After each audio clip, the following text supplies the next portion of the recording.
That's right. You said it, Bianca. It can be very deceiving, and I want to kind of show you exactly what we're talking about. So the roads may look fine, but I want to show you this parking lot right here. So where I'm standing, it's all dry, but just next to me, you see this kind of translucent sheen right here. Look at this. I'm going to slowly step here. Look how slippery this is. You can barely get your footing, and that is what we're talking about with that black ice. So once that snow starts to melt, when you see that on the roads, it can get very dangerous very fast.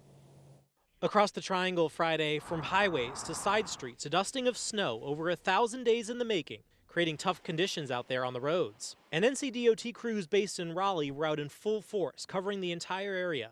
Today, sharing with ABC 11 how things went now that the dust has settled. It was a good night. Everything went smooth. We had a few things we had to adjust to. We had a couple of routes closed, and we had to adjust where we were servicing them from. We have certain salt stockpile areas, and we had a few accidents. We had to change and pull some resources from different counties in to serve some sections. One of those accidents, a multi-car chain reaction from slippery conditions on I-87 near Knightdale. By today, the snow was cleared out. Now, NCDOT crews focusing on the possibility of black ice. Yeah, tonight we're certainly getting into some freezing temperatures, so we need to expect black ice, and black ice can be anywhere. Generally you see it in areas that have been shaded and haven't seen the sunlight, and then they uh, thaw and then refreeze.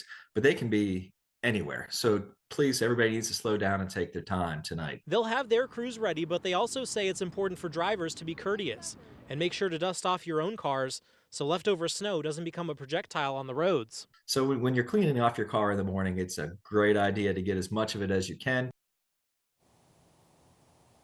Good advice there, and make sure you do that because otherwise it can be very dangerous on the road. So you see again this layer of ice. It can also stick to glass. My own car this morning had to turn on the defroster for a couple minutes to kind of get that layer off there because, you know, obviously very good to also be courteous to other drivers on the road. As I was heading down I-40 a little bit earlier, I saw some cars that had full layers of snow and ice that had not been shaving off, and it just dumps onto the roadway. So you got to watch out for that on the roads as well. Now, as for DOT, they say they do have those same crews ready to go into formation again and respond to those calls as needed. But again, black ice going to be a problem heading into the morning hours, especially as the snow starts to melt.